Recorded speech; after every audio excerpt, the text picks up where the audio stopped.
அன்பர்களே வணக்கம்.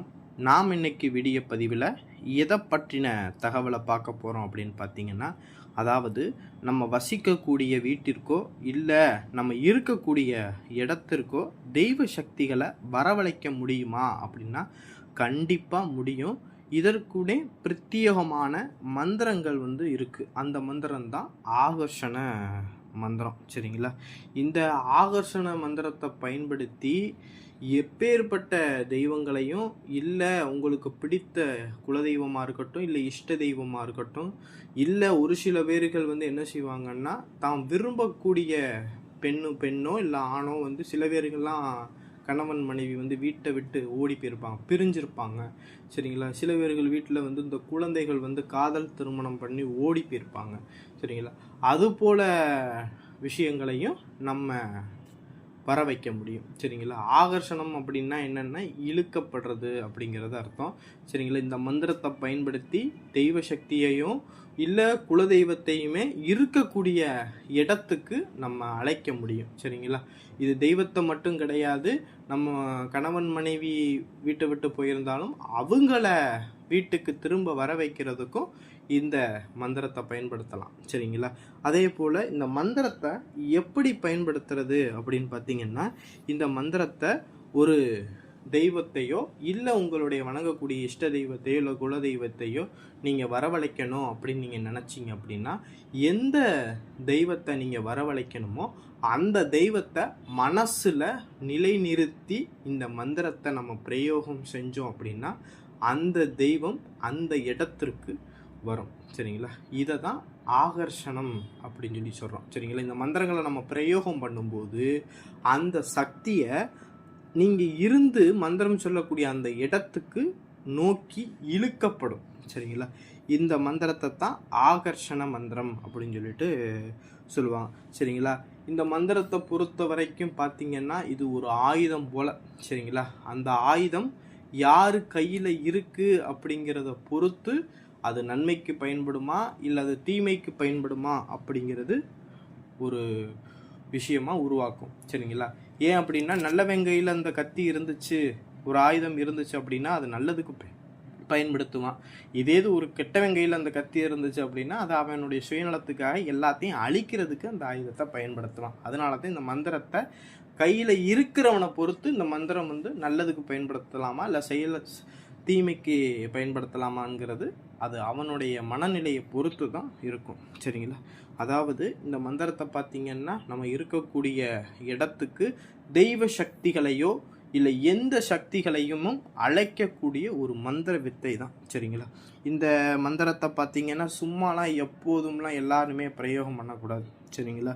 இந்த மந்திரத்தை ஏன் சும்மா பிரயோகம் பண்ணக்கூடாது அப்படின்னு பார்த்திங்கன்னா, இந்த மந்திரம் பார்த்திங்கன்னா ஆகர்ஷண சக்தி கொண்ட மந்திரம் இருக்கிறதுனால இந்த மந்திரத்தை சொல்லக்கூடிய இடமும் ரொம்பவும் சுத்தபத்தமாக இருக்கணும்.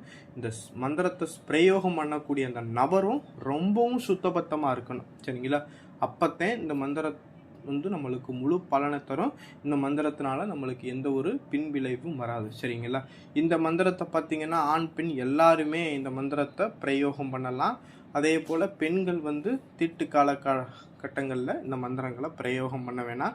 இந்த மந்திரத்தை பார்த்திங்கன்னா உங்களுடைய பூஜை ரூமில் உங்களுடைய வீட்டில் இந்த மந்திரத்தை நீங்கள் பிரயோகம் பண்ணணும். சரிங்களா? இப்படி இந்த மந்திரத்தை சொல்லி நீங்கள் பிரயோகம் பண்ணும்போது நீங்கள் இருக்கக்கூடிய அந்த இடத்துக்கு எந்த தெய்வத்தை நீங்கள் நினச்சி இந்த மந்திரம் சொல்கிறீங்களோ அந்த இடத்திற்கு தெய்வம் வர ஆரம்பிக்கும். சரிங்களா? அதை நீங்கள் கண்கூடாவே உணர முடியும்.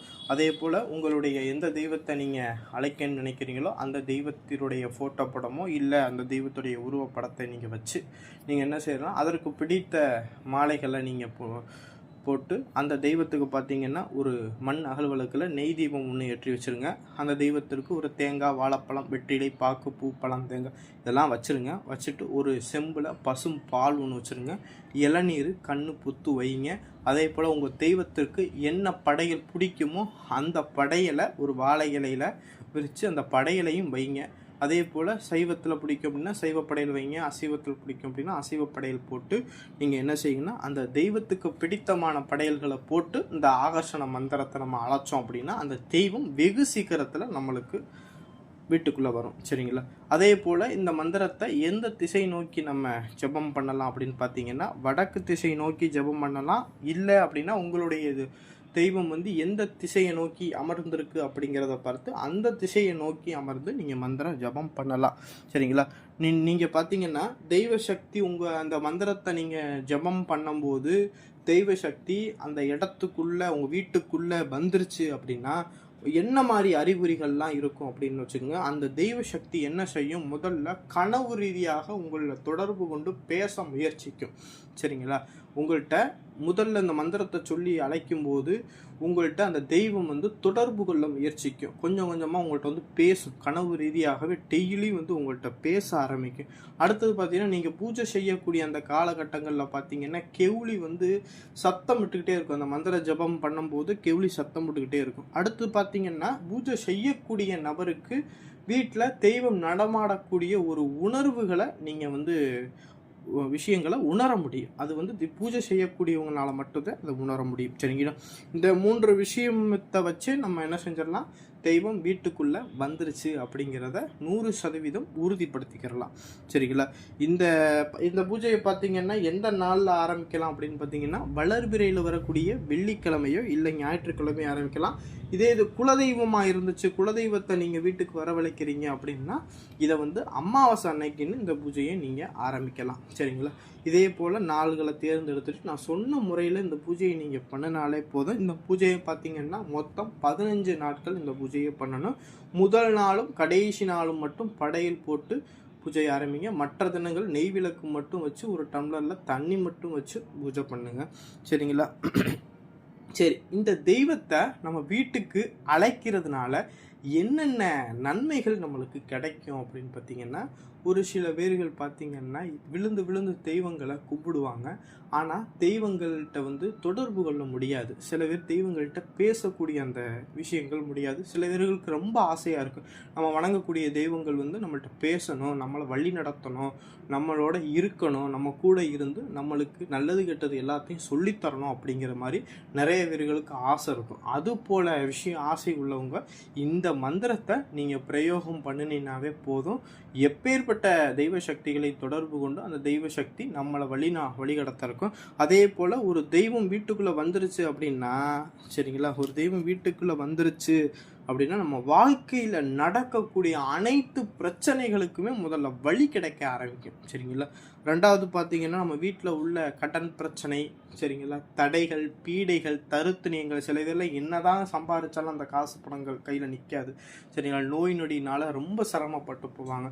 சரிங்களா? அது போல் பிரச்சனை உள்ளவங்களாம் இந்த தெய்வ ஆகர்ஷண மந்திரங்களை பிரயோகம் பண்ணினீங்க அப்படின்னா குடும்பத்தில் ஒற்றுமைங்கிறது நிலவ ஆரம்பிக்கும். அடுத்தது பார்த்தீங்கன்னா, இந்த செய்வனை, துஷ்ட சக்திகள், ஏவல், பில்லி, சூனியம் இந்த மாதிரி பிரச்சனைகள் இருக்கக்கூடியவங்கெல்லாம் இந்த மந்திரத்தை நீங்கள் பிரயோகம் பண்ணினீங்க அப்படின்னா கண்டிப்பாக அந்த பிரச்சனையில் இருந்து வெளிவருவதற்கான 100% வழிகள் கிடைக்கும்.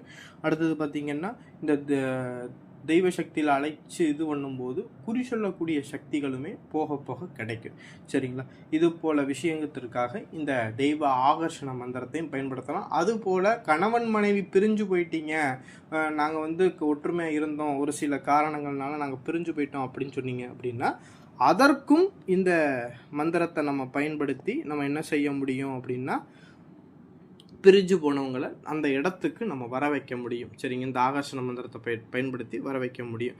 சரிங்களா? இதற்காகவும் இந்த மந்திரத்தை நம்ம பயன்படுத்தலாம். சரி, இந்த வீடியோ பதிவு உங்களுக்கு பிடிச்சிருந்துச்சு அப்படின்னா நம்மளுடைய சிவருத்ர மகாகாளி அருள்வாக்கு பீடம் யூடியூப் சேனலை சப்ஸ்கிரைப் பண்ணாதவங்க சப்ஸ்கிரைப் பண்ணிக்கிங்க. நன்றி, வணக்கம்.